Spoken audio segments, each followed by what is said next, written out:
السلام علیکم ورحمت الله وبرکاتو. زه اصغر افغان یم.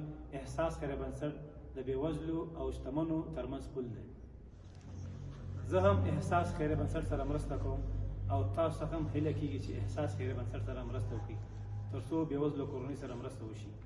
زه تاسو ته اطمینان درکوم چې ستاسو مرستې به په شفاف ډول بېوزلو کورنۍ ته رسېږي.